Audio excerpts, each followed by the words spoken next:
copy that, and then we can get this party started. All right. Well, whether you're joining us on YouTube or here on Zoom, we're so happy to have you and excited to share a little bit about two awesome alumni stories today. So I'll start. My name's Katie. I am the alumni coordinator with the College of Health Solutions. So my job is just to stay connected with you after you graduate. So lots of you are starting your journey. You're right at the beginning, and we're here to make sure that that continues after you graduate. That's about that for me. So I'll let our panelists introduce themselves, explain a little bit about what they did when they were in school and what they're doing now. So Ben, you want to start? Sure. Hey everyone, my name is Ben Jones. I own Fit Body Boot Camp Arizona. We are an indoor personal training and nutrition coaching center with 8 locations throughout the Southeast Valley. A little background on myself. Had joined the Army out of high school, deployed to Iraq in 2006, and shortly after getting out of the military, I came back and started going to school, and I got my personal training certification, and worked as a trainer through college, and went to school and the dietetics program.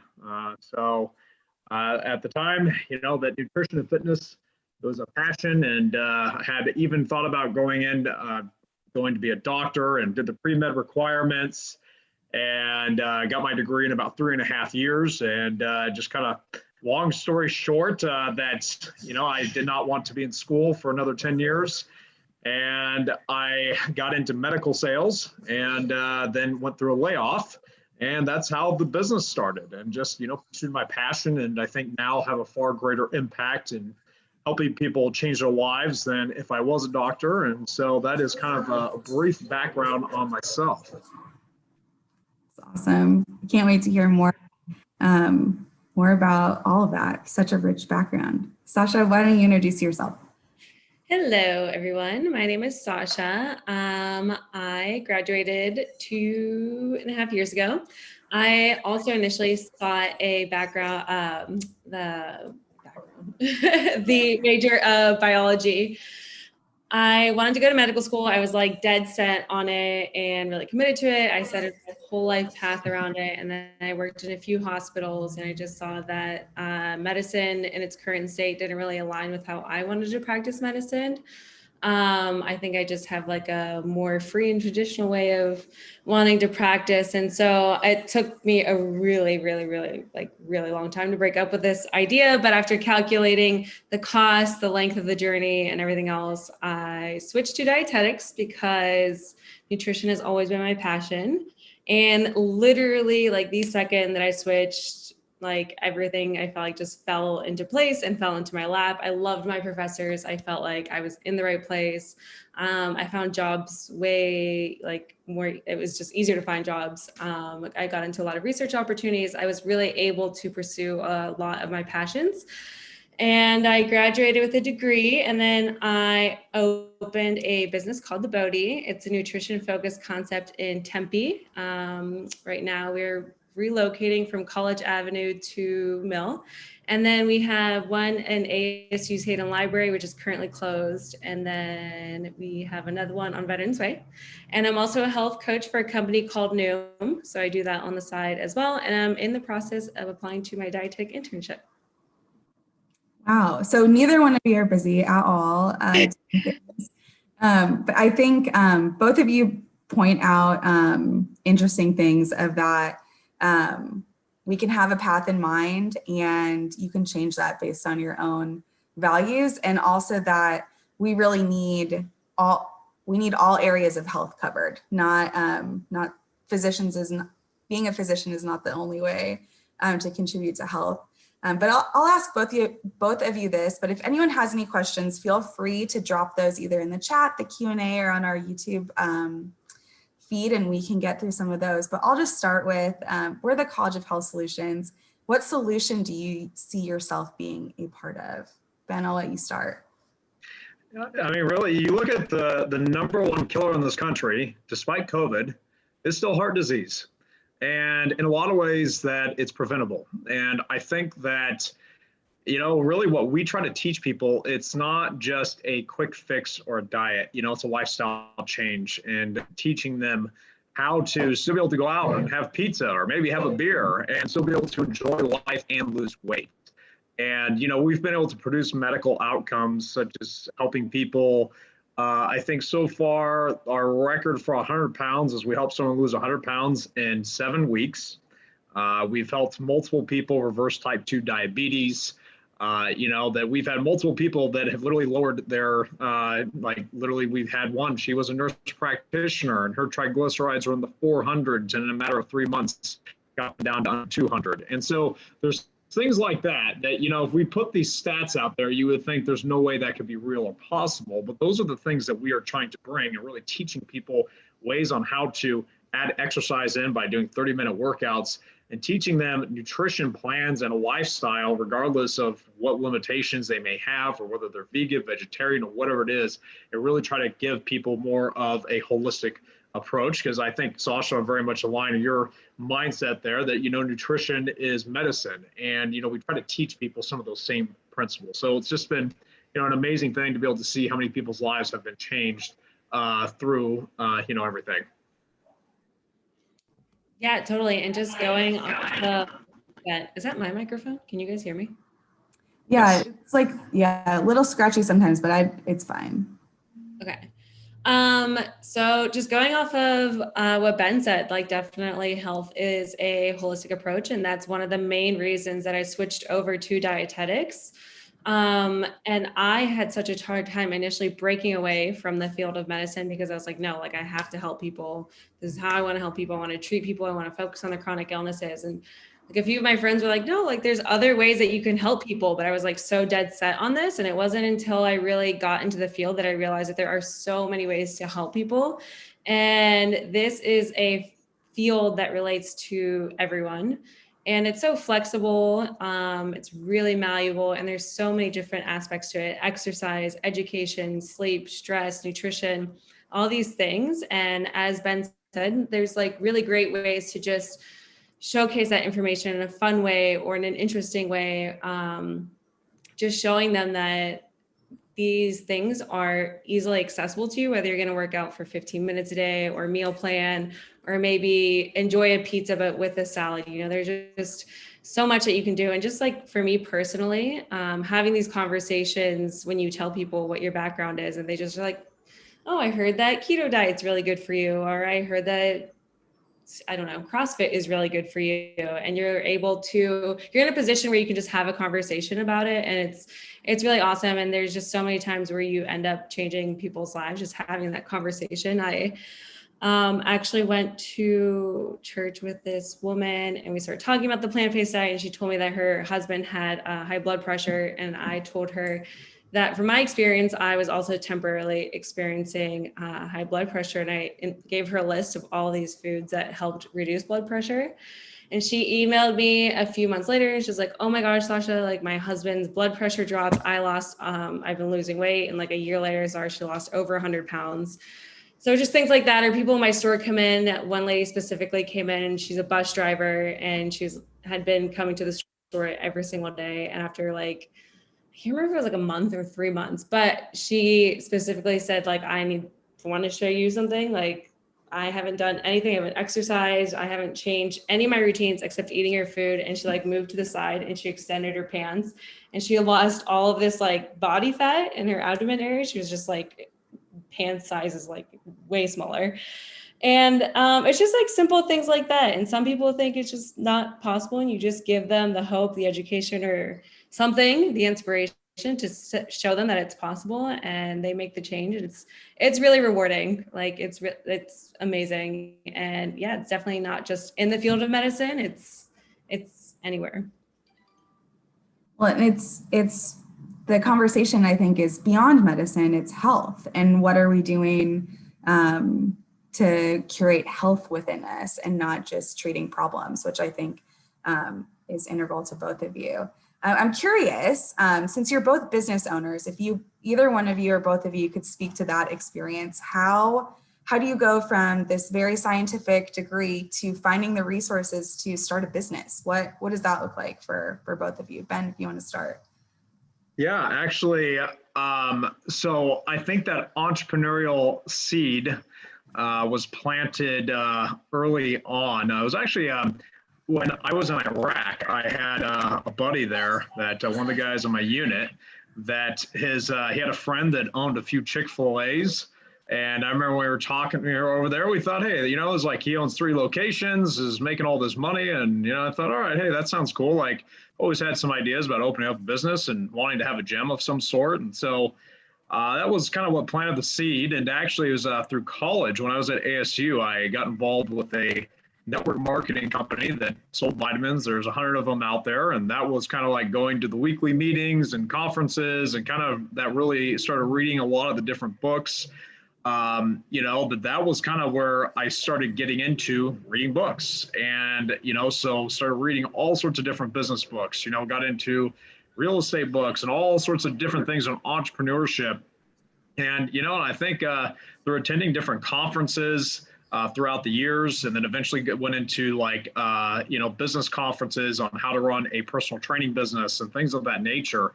So pretty much everything I've learned from or learned about business has come from really books, conferences, and then even joining something what's called a mastermind or a coaching program, which at this point I've probably spent more on these types of programs than I have on my college degree. But, I look at the ROI has been, I would say pretty good with it. And, and I think a lot of these things that there's always this kind of this mindset that, when it comes to running a business and things like that, look at the ones who are doing it and doing it well. And you know what, learn from them. And that was kind of like one of the biggest things that I always try to took and, seek out the ones that are being highly successful and, kind of learn from there. Yeah, I definitely agree with that. Is that my microphone? My microphone. I don't know, it's not working. Okay, sorry. So anyways, I was the same. I knew from a very young age that I wanted to have my own business. I was like, I'm going to have my own physician practice, whatever it may be, it's going to be my own. And just through this journey and developing the concept, I actually was fortunate enough to meet with someone who already had a few businesses, and I presented my idea to him. And the initial plan was that he was just going to help me kind of guide me through how to develop this idea. And then the business just snowballed and we ended up putting our businesses together. So I was really fortunate in that sense. But as Ben mentioned, there's so many resources. Like we use resources on the internet, books, other people all the time. People are always like so down to help all the time, always ask questions, whether that's in school, out of school, whatever it may be. People are always willing to help. Don't be afraid. That was like one of the biggest things that I've learned. And then there is a nutrition business management class I think you take at ASU your senior year if you're a dietetics student. And they basically tell you or they show you in the class like how to run a restaurant. And a lot of the information, like actually all of the information that we were taught in that class, we use in our restaurant, from the things in the concepts in the book to the spreadsheets that we use, like the costing spreadsheet. We literally I copied, duplicated that spreadsheet and we use it in our restaurant. Just the people that we meet, we're very fortunate that we interact with a lot of people in our restaurant, and there have been other restaurateurs who have offered to help us with our business. So just the connections, the free information out there, it's all out there. Yeah, I think it's funny that you use the word fortunate, because I think that's true. But for both of you, you had to put yourself in a position to be connecting with other people. You had to ask questions and ask for help a lot of times and bounce ideas off each other. Yeah, that we need each other. And I think sometimes, especially if it's your first year in school, it can feel like everyone else knows more than I do. I'm going to seem silly if I ask questions, but that's not the case. There's lots of resources available to you. A question came through in the chat. You have the best questions. Is it Deasia? She's been on a couple of our panels or maybe just one. Her questions are great. Her question is, how do you manage business life and your own life? So I can imagine being a business owner, there's not probably a distinct line between where work ends and life begins, but how would you say you, oh good, I'm glad I said that right. How would both of you say that you balance that? I will tell you that in a lot of ways there isn't balance. I just think that this mindset that you have a 9 to 5, you clock in, you go home, it doesn't work like that. And I will just tell you that this has been probably one of the most challenging things because, here's the whole thing. There's all the other stuff that goes into running a business that you don't necessarily think about. Like right before this call, we're setting up a benefits package for healthcare and HSAs and retirement plans for all of our staff. And when I got started in this, I never would have thought about doing things like that. So, it comes, especially as you grow and you scale, it's not about you. It's that I know that the people on our team, they're paying their mortgage, they're putting food on their table based off of the decisions that I make, which impact their lives. And so I think, kind of with that, it's a whole other burden where I think about it all the time. I think just because it gives me, in some ways, the creative ideas, if there's something that I want to try, like, hey, let's try that, and you can run with it. And so in some ways, it's this blessing, but on the other side of it, there's also a curse, because then if something happens, you're legally liable for everything. So to find balance, I think these are the big things that I always try to teach everybody is you got to find time for yourself. Something in the morning, I get into a habit of having, quiet time, and just first thing before I look at the phone or anything else, of reading, spending time to be able to work out. I try to disconnect. I shut the phone off, and you have those periods during the day where you can focus on yourself, because it's literally like if something comes up and there's a staffing issue, it doesn't matter if it's 8 o'clock at night, I'm going to respond to it. I'm not going to just, so I don't know. I think that as far as balance, it's something you just got to realize that you go all in. And I think that it's not the employee mindset where you check in and out of a job, like you're on 24/7, so to speak. Yeah. So good. I wish I was an employee. Like, I just want to not worry about this after 5 o'clock. But yeah, I definitely echo a lot of what Ben says. I actually opened up my business while I was in school, and I definitely do not recommend that, like, at all. It was very hard. And so like during that time, I was very like, okay, from 6 to 7, I'm going to work out. From 7 to 7:30, I'm going to shower. From this time, like, it was like I had my whole day planned out. And like Ben said, there's just so many unpredictable things that would happen. Like, I'd be getting ready to go to class, and I'd be like, well, we didn't have an employee show up, so now we have no one working. So I'm like, all right, because I'm not going to class, so I'm going to go work. And yeah, if you're going to start a business, it is like definitely going to be your life. And it should definitely be your passion, because it is going to be your life. And as he said, you're always thinking about it. Like for me, there are a lot of like logistical and systematic things, like the employees, the hours, the scheduling, things within the store. But as I mentioned earlier, actually it was before we hopped on here, that I go to restaurants, or I go to Sprouts, and I'm like, oh, this would be really great for our restaurant, or this would be really great, or I really like how they're operating, so you're always looking at like other businesses, or observing and thinking about how you can make your business better. But definitely carving out time for yourself is just so important. Like, I make sure that I always schedule time for myself. It's usually just like an hour where I work out, don't focus on anything else. Same thing, shut off my phone and just like really focus on that. And I just think, like, for me, like, that makes me feel so good. So I just like, it's so important that I do that, because not only does it help me create balance, but it really helps me with the rest of my day. So like, whether your thing is like, I don't know, painting or yoga, whatever it is, for like an hour, like, that's going to impact your day in so many ways. So just making sure that you create that time for yourself and have that balance. And if you can be like, okay, you know what, at 10 o'clock tonight, like, I'm done with work. You just have to, we're not going to talk about work. We're not going to do anything about work. I just need to draw this boundary. So good. And I think those things that both of you are saying are things that you can start now while you're in school. So don't be afraid to start a routine. And those are all sort of pillars that you can start now. It's so good. And I think no one would get through a health degree if they weren't a little bit passionate about health. And so why not take that step beyond just being an employee and having it be worthwhile to be exhausted because you're contributing to something, serving the greater good. At least that's what I think, my 2 cents. Ben, we have a question coming through from Olivia for you. They say, how does your experience in the military play a role in how you run your business now? And what would you recommend for someone going into the military and hoping to start a similar business one day? Well, I think there's many extremely valuable lessons. I think there's a saying, at least I don't know if this is across the services, but in the Army, to embrace the suck, meaning like you need to learn to love really crappy, difficult situations, and that you need to enjoy getting punched in the face, and that is what life is going to throw you.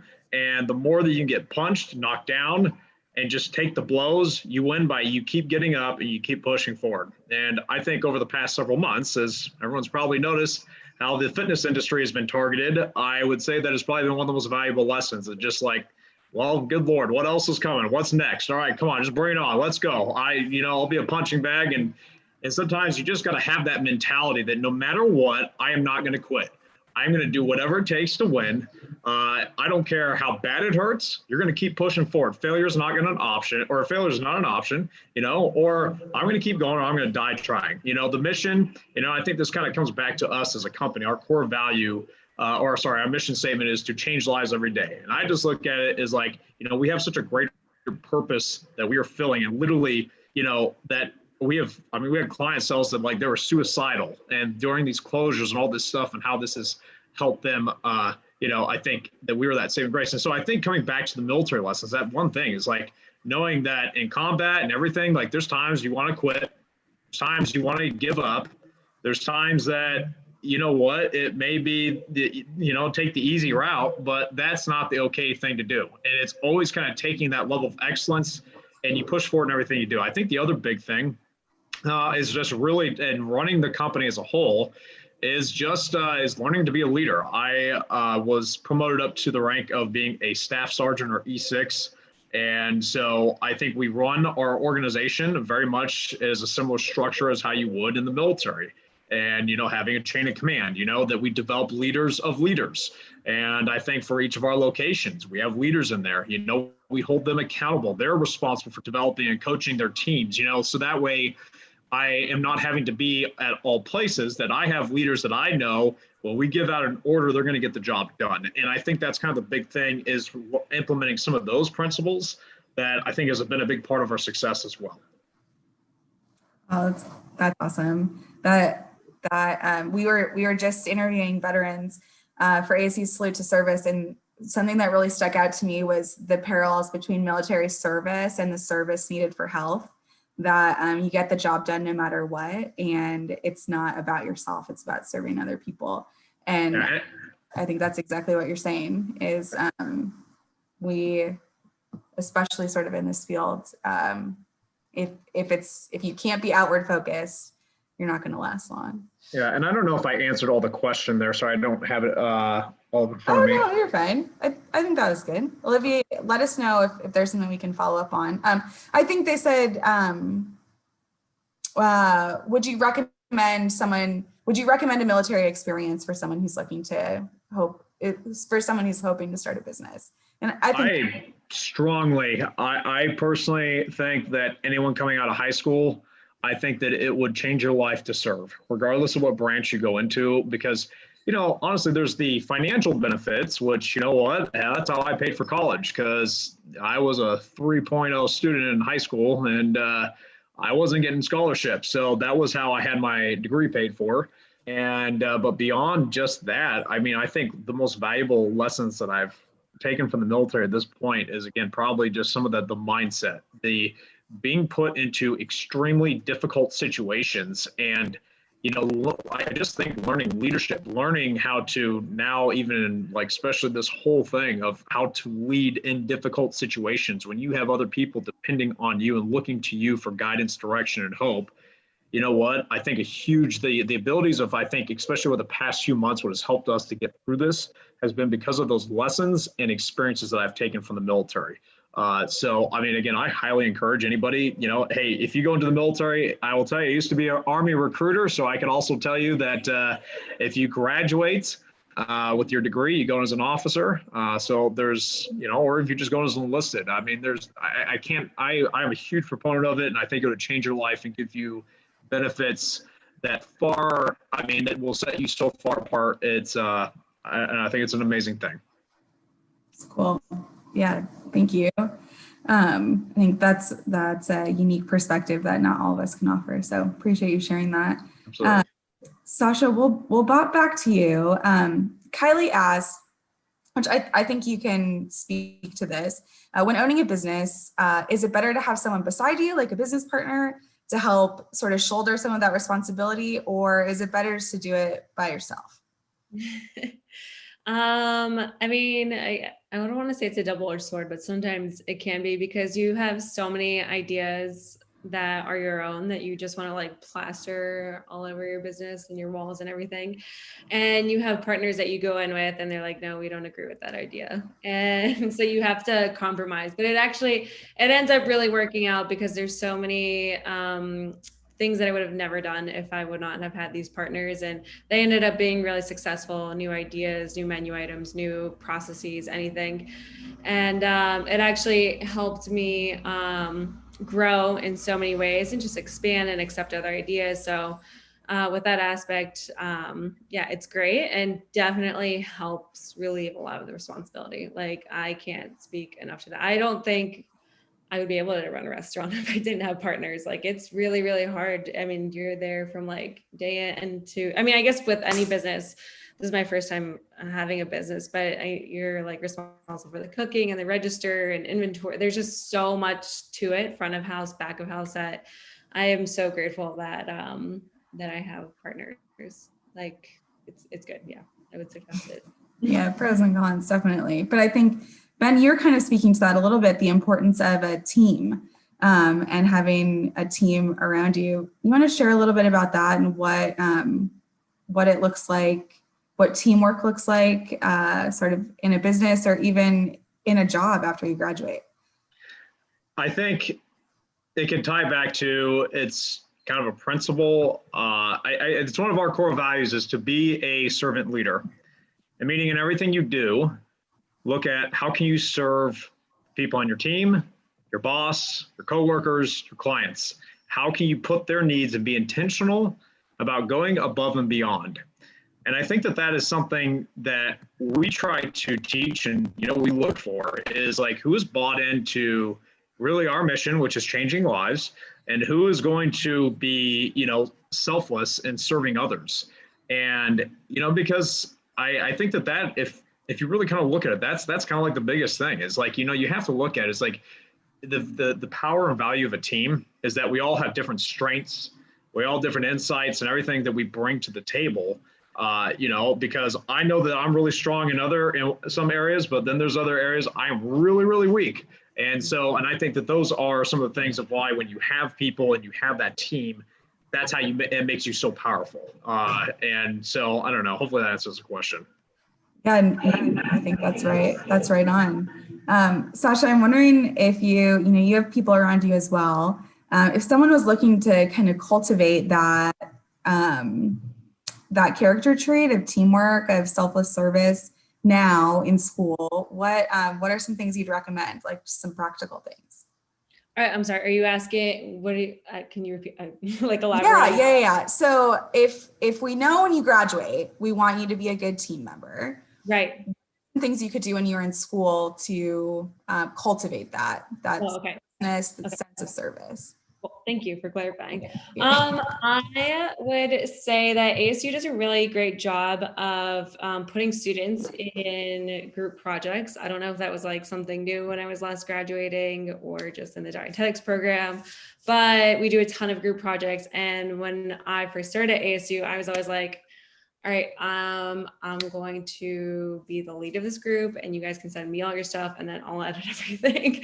Because I was just like wanted to make sure that we would get an A on everything. But then I just like learned like you have to trust other people, and like other people have really great ideas. And throughout my years, they were just like really relinquishing that trust, trusting my peers, knowing that obviously they want to get good grades too, or they wouldn't be like in this class or program with me. And just really sharing that teamwork, reaching out, volunteering, participating in a lot of school activities, just I think being like well-connected, social, and just really sharing those responsibilities can be really helpful. Really good. So Ben, to go back to you, I'm wondering if you were like, what are some things that you look for when you're looking to hire someone as part of your team? So one of these students graduates, they're looking to be part of your team. What are some things you would look for in someone that you'd want to hire to be a leader? Well, I think first thing, and this is one of the biggest lessons, is hire based off of values, not necessarily skill set. Meaning, I'll tell you, I have a lot of people on our team that don't have degrees, that quite honestly, they outperform people with college degrees all day long. And I see that a college degree means that you could study hard. That doesn't mean that you are going to bring value to our organization. And so I think the big thing that I really kind of look for is, do their values align with ours? And so one of our interview questions is, I tell people that we can be ruthless, have unrealistic expectations, work way too much, way too hard, cause you to burn out. Is that really an organization you want to be part of? You know what? Because I expect champions. I expect people that are high performers. And I think that that is kind of the culture we create, is that we take, you know what, if you're going to be part of our team, this is the championship team. And you know what? We are not going to tolerate, excuses. We're not going to tolerate, showing up late. You know what? If you want to be part of this team, it's excellence. You know what? And it's also, I think the other big part of that is that we really try to look for people that are coachable, meaning, you know what? We all make mistakes. And I look at it as a leader, it's my job to help you and grow you and take things that maybe are deficiencies and help, come up with solutions with that. But on the other side of that, if somebody is defensive, or, if you try to give them feedback and they don't take it, or they're not accountable, and you're not coachable, then you're not someone that we can grow. Therefore, that's also not a good fit. So I just think with that, we look for people that are driven, that are passionate, that are willing to grow and be hungry. And I think those are kind of like the big things and what we look for, and what I look for as a leader of how do we develop such a strong team. Why would you want to be in the championship team? Absolutely. You want to be the best. I'm like hyper competitive, so I try. So a couple questions about challenges. So maybe you can speak to this a little bit, Sasha, both personally and professionally, but they ask, what are some things you can do to get through setbacks or hard times? And then what are some just general business challenges you've encountered, and how have you overcome those? I think as Ben mentioned earlier, when he was talking about the military, he said like, I can't remember what he said. It was like, you have to like embrace the suck and just get through embrace the suck. And I can't remember what he said. He was like, you just have to like live or die, but get through it. And like, that's 100%, like you have to just focus forward and get through it and know you're going to get through it. I know Katie knows, and a few other people know that it's been a while now. I had a minor stroke from a chiropractor manipulating my neck, and I like getting through that. I was like, all right, I'm just gonna like focus and I'm gonna just get through this. Like, obviously I'm gonna like walk and run and go to school and do all these things again. So just focusing forward. And the same thing when it came to like when I was in school and going opening the business at the same time, and I was working a full-time job. Oh my gosh, I was like so heavy under the waters. I was so stressed out. Again, definitely don't recommend doing that all at once. But I was like, okay, just focus, like one thing at a time. And like, you're going to get through this. It's just for like a few more weeks or like another month, and then you'll be fine. Or if I have like a really tough work week and you just like, okay, we're going to get through this. It'll be fine. So I think really what is really important is like looking forward, focusing, capitalizing on your strengths, reaching out for help. People are always, I cannot like emphasize that enough, whether it's in school, tutoring, financial, family, whatever it is, like always reach out for help. People always want to help. And knowing that everything is going to be okay, like especially with this COVID thing, it's been like really challenging for a lot of people, but knowing that we're all in this together, like we're not the only business experiencing this, and we're not the only people experiencing this, like people in France and China, like everywhere around the world, people are experiencing this, and we're just like all finding a way to move through this together. And we got this. Just move forward. Good. It's really good. Yeah, we've this is where we are, and so this is what we got to deal with. So might as well enjoy it a little bit. The whole thing, like I'm taking like a multivitamin and going on walks every day. I was never doing that before, and that's like been my COVID silver lining. Ben, we have a question here. I wonder if you could coach us through this. What would you say to someone who's struggling with procrastination? What are some things to get over that? I probably still do that to some extent. Well, I think this is something that I think as far as organization of having a list and, each day putting your list together and putting that thing at the top of the list that you don't want to do, and make that the first thing you knock out. Because I don't know, that's just been something I've tried to adopt. And I don't know, it could just be something stupid, but it's like, what is the most difficult, challenging thing? Maybe it's a, report or some project that's due. I mean, I know we've probably all done that, of like literally waiting to the last minute and pulling an all-nighter to get it done when you had 3 weeks to make it happen. And, I don't know. So I think for me personally, though, I've tried to get in the habit of getting the difficult things done first. And it gives you this feeling of accomplishment. And then you can knock out the rest of the stuff. I would just say operating off of a list and try to put the most difficult thing or the thing you're dreading the most and make that the first thing you do. Good. Oh, yeah, I think we can all hear that. Use that, especially now, and especially being in school. Ashley asks, can you explain the difference between taking leadership and being a leader and being a micromanager? So Sasha, you talked a little bit about your transition from group projects of like, I'm going to do all this and I'm going to make sure this is all happening, to being, to leading a company. What would you say the difference was, or what helped you make that shift? So as far as making the shift, I would definitely have to say that I just needed to trust my peers. Trying to think. I think it was just like knowing that I could like rely on them and just like, all right, I'm gonna have to trust that I can do this. And it ended up going really well. And just like having conversations just along the project about like where they were and what our expectations are. And I think that's just like really important and has definitely like shaped up to the business aspect of it. I mean, I think that there's different management and leadership roles. I can definitely see that between my partners and I, which is like another great aspect of having partners. Their employees can come to us for different things because we all have our own strengths. But my approach is somewhat like laissez-faire. Like I set the expectation, like this is what our image looks like. This is the brand that we are. These are the things that you should know. And then just kind of like flow with it. Put your own thing, add your own style, but just make sure that you're doing these things because it is about the customer. It is about providing the right education and information. And then they just like really end up thriving. Like we've had employees create their own items, like a coconut chia pudding or something. And then we named it April's coconut chia pudding. Like that was her idea.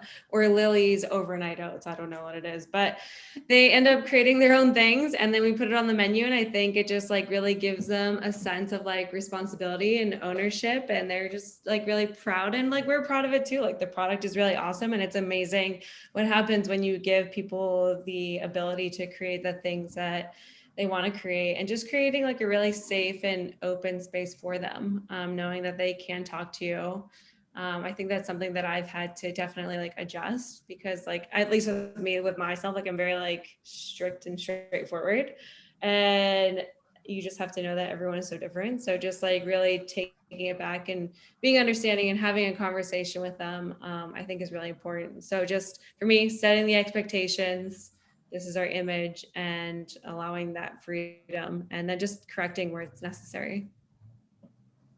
And I wonder if you could share a little bit about this too. It sounds like you have a lot of trust with your team. How'd you get there?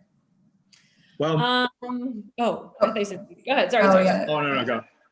I think, so the question was to the difference between being a leader and a micromanager. Is that correct? Okay. Yeah. I mean, this could be a whole other hour-long talk. So let me see how I can summarize this. I think there's this kind of concept of leaders lead from the front, meaning there's nothing I am not willing to do. Meaning I will take out the trash. If somebody went and you go in the bathroom and they looks like their bomb went off in the toilet, you know what? I'm going to clean it. I'm not going to go get one of our staff members and say, hey, why don't you go clean up this disgusting mess? You know what? No, I'm going to show that it does not matter how high up I am. I'm going to lead from the front. I set the example. You know what? And there's no one that's going to do it better than me. And I think that it's kind of like, hey, guys, I have this mindset. You try to keep up with me, because you know what? I'm going to lead from the front. Come on, guys, let's go. It's not going to be me sitting back, cracking a whip. Hey, go do the dust, the nasty stuff. So I think in a leadership perspective, it's kind of having that mindset. I'm going to show you, and I'm going to be in it with you. Now, on the other side of that is micromanaging. All right. So I hate micromanaging. This is one of the biggest pet peeves. And so I think we have to empower leaders. But the other side of that, too, is there's a saying that you inspect what you expect. So there are something simple things of details that, for example, when someone comes in for their first workout, we have it as a protocol that they are getting a phone call within 24 hours. And, it has been something that's, with honestly, even just recently, we had a staff member that refused to call. It would just be a text message. It's like, it needs to be a phone call, a voicemail, and a text. And this became a continual issue. We had to eventually let this person go because they refused to do it. And so I think that there's certain things there that, there are certain things that you hold a high standard. And you know what? There's policies and things that we have in place. But I think on the other side of it, too, is that, like to Sasha's point, we try to give people autonomy, and if they have ideas and try things differently, we do that. So I don't know. I mean, I think that coming back to, what is it? Leading over micromanaging. It's like, I'm going to trust you, and I'm going to do that. You're doing the right thing. And if you mess up, I want to give you coaching, but I'm not going to start micromanaging you until you give me a reason to do so. And it's kind of that whole thing where there's smoke, there's typically fire. And so if I have to start digging deep and I find one issue that is a continuing problem and I start digging in, there's probably going to be a whole lot of things that aren't happening right either. So I don't know. Hopefully that answers the question. Yeah, no, I think that's helpful. And I think also like a takeaway from that is that as you're starting your career and you're doing things, like it matters and people notice, and that can follow you, even small things that you might not understand. It's important that you take pride in what you're doing, whether that's cleaning bathrooms or making phone calls, that people notice, and that they might not get to be a champion anymore. Someone asked, Jessica asked, what are some jobs that we can apply to now to help develop our skills in nutrition? So maybe things that you'd recommend a student, for a student job, or things that they could do now, volunteering, internships when they're in school. What would you guys recommend? Well, when we open the Bodie, Yeah. you guys nutrition education is a requirement. Right. Is it really? Are your students all nutrition students? Oh, it's not a requirement, but I do teach them in their training. They have to know what dietary nitrates are, and they have to know what vitamin A does. And it just makes me so proud. When customers come in and they're like, yeah, if you drink this beet juice, it'll lower your blood pressure. I'm like, oh my God. So good. I think, oh my gosh, I don't know. I feel like if you can, so I actually reached out to a dietitian a few days ago. She's a prenatal dietitian. And I love learning about how nutrition plays a role in pregnancy and postpartum and planning for pregnancy. And so I asked her if I could like intern or shadow her. Right now I have like a lot of changing plans, but she was open to it. And I think if you wanted to gain that experience, you could like, I feel like a lot of dietitians and professors are willing to help, whether that's volunteering or guiding you in the right direction. Like this female gave me a library to look up resources for, and offered me time to shadow her. If there are any places that are like health focused, I think like working in a naturopathic facility, or a place like Ben's place, place where it is health focused, I think it'll help you learn, and whether you want to do it, not want to do it, what field you want to go into, what you want to learn more about, or just learning about yourself, I think is really helpful. It's good. Yeah, I think Sasha hit it. I mean, for me, I got my personal training certification. I worked at a gym through college, and took a lot of what I was learning in my classes and helped clients. I was one of the only trainers there at the place I was at a big box gym that was able to give people nutrition coaching. And I mean, I just think it just kind of really depends on what you're wanting to get into. I think there's a lot of different opportunities out there. And to Sasha's point, we are hiring trainers, and we are an EXW 400 internship provider. So anyone that's in the EXW program, there might be opportunities there for you as well. Cool. Yeah. No, awesome. I mean, Sun Devils hire Sun Devils. It's true. We've blown through this time. We're almost at the very end. I have sort of one more question that I'm curious to hear from both of you about. And you've touched on this a little bit, but why open a business focused on health? Why not open a Chick-fil-A or something else that that might be different? Why business and health? Why is that important to you? Either one of you can start. Yeah, Ben, or do you want me to go? All right. Yeah, sure. I think, there's a lot of stuff, and I think this go back to a much deeper, for me personally, philosophical type. When you're looking back in your life, what is the impact you want to leave? And, one of the things that I've seen is, that there's a lot of people that are, hurting, that are broken in this world. And I think that beyond just fitness and everything, we try to just really be just such a positive thing in people's life. And I think for me, where this came from was that we had a client that had come in when we opened up our fourth location. I just remembered that she was very angry. She was probably about 5'3", 250 pounds, had two little girls she was like yelling at all the time. And anyways, I remember meeting with her, and 6 months later, she ended up losing 50 pounds and ran into her out in a public spot. And she came up to me, she's like, I don't know if I ever told you this, but I had written down a date of when I was going to kill myself. And I saw the ad on Facebook for this new location, decided this is my last ditch effort, and came in. She completely changed her life. And I think for me, that is why we do this, is because, I always try to get our team to think, you don't know how many people, before they come in, they've written down a date of when they're going to take their life. They are in a broken, dark place, and this may be their last ditch effort. And I think that's the whole thing that I kind of look at it, despite the challenges. Like, yes, I can't tell you the amount of stress I've been under, over the past few months, but I also know that, we're making a profound impact in people's life. And when I look back, that there's nothing more rewarding than what we're doing right now.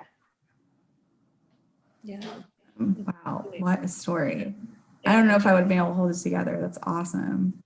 Yeah. So what about you? Why health? For me, I mean, health started at a very young age for me. I centered my whole path around medicine, and my passion has always been chronic illness. Rectifying chronic illness. And just during my breakup with medicine, I was like, what am I going to do? I have to do this path. And I just thought like, okay, well, what if, like, for me, I saw a gap in education, affordability, and accessibility when it came to nutrition. And I was like, what if I just tackle these issues by creating a meal plan service where people get their food that we make, and it's wholesome food. We don't add preservatives, heavy salts. Like, we are putting the nutrition part of it down. And then we send them the education, like, okay, you're going to get a heart disease box. Like, we're going to send you all these foods that are healing and really conducive to reversing heart disease. And then eventually that will give them the education and autonomy to go to a grocery store and be like, oh, I got arugula in my meal plan box. Like, maybe I should buy arugula. And so we created this meal plan service, which eventually turned into a restaurant. And so it's just been really awesome. I mean, my focus has always just been helping people, and my passion has always, or my interest has always been chronic illness. So being able to create something that is centered around that and has been really helpful for so many people has been amazing. And like, sometimes it's hard work, but like Ben said, like, when you like see people's lives that you change that come in, or like, I feel so much better, or I feel energized, or there's so many people we do meal plans for that we're helping them eat healthy, they're losing weight, we're impacting their life in some way, and it's in a health way, a positive way, a social way. Oh my gosh, it's so rewarding. Like, it just literally makes you want to cry. And you're like, yes, like, this is awesome. This is 110% worth it. Like, this is what I want to be doing. So health is a great field. Wow, it's awesome. Yeah, it's a different kind of satisfaction than serving chicken sandwiches. Not that that's not important. But it's yeah, it's really meaningful and really cool. And I'm so thankful that you've both been so generous with your time and information today. One last question that we like to ask at the end. If you could think back to when you were in school, what's one thing that you would say to encourage that person that was, studying and tired and stressed out, or maybe you weren't, but what would you say to yourself when you're in school to encourage yourself that would hopefully encourage those watching today? Ben, if you want to start. Well, I will tell you this, I'm not a dietitian. I did not get into the dietetic internship. I applied once and I said, forget this. I am not going to keep going after it. And I just think that at the end of the day, you are worth more than your degree and the piece of paper that hangs on your wall. Definitely. And like, I just think that regardless of what your GPA is, like, I've never once asked anybody that we've hired what their GPA was. And I will tell you, as an employer, I mean, some of our worst employees have been college graduates. So I'm just telling you guys this, that you have to look at this, is that it's not about the degree. It's about your work ethic. And you know what? If you show up, and I will tell you this, you want to get a job out of college, this is what you do. Don't just go and apply. Go into LinkedIn, find out who the owner or the hiring manager is, drive into their location, even when they tell you not to, drop off your resume and then look them up, find out what their likes and interests are. Maybe they're into hunting or something, and I don't know, and give them something where, if you just think about this, go above and beyond, do what no one else is willing to do. When the herd is going in one direction, you be the one person that does the opposite. If you can take that one principle, you'll win in everything you do in life. I feel like you should be a motivational speaker. Yeah, I know. I'm like, yes. I'm like, what can I do? Where can I go? TED Talk 2021.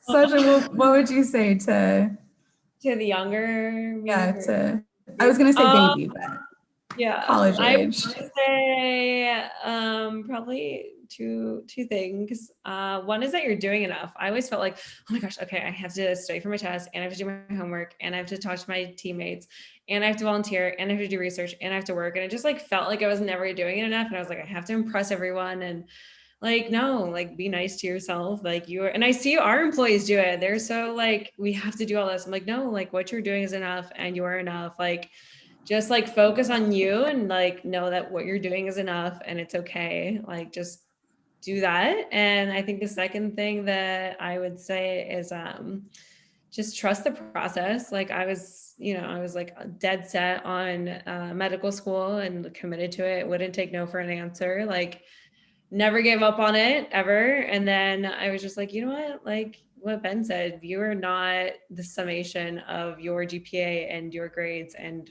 like, I was like, oh my gosh, I'm never getting into medical school either. And like I feel like I'm like way more valuable than like someone telling me no, you know? And I just learned, I was like, you know what? Okay, maybe the idea of medical school is not what I'm supposed to do. Maybe I do nutrition. And like I mentioned earlier, like all of these opportunities fell into my lap when I switched to nutrition. And I feel like I'm just thriving and helping people in so many other ways, and helping people in ways that I want to be helping them, not in ways that I think that I should be helping them, you know? So just trust the process. And you're doing great.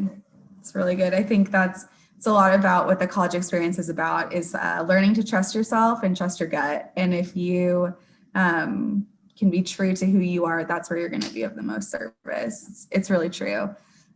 Awesome. Well, we are at our time, so we'll wrap up and let everyone go. But thank you guys so much for sharing. This is awesome. If anyone wants to stay in touch with them, we're going to send out the recording of this as well as their contact information so you guys can stay in touch. You know, maybe look Ben up on LinkedIn. And go from there. But other than that, thanks everyone for joining us today here and on YouTube. And we'll talk to you guys soon. Adios. Bye.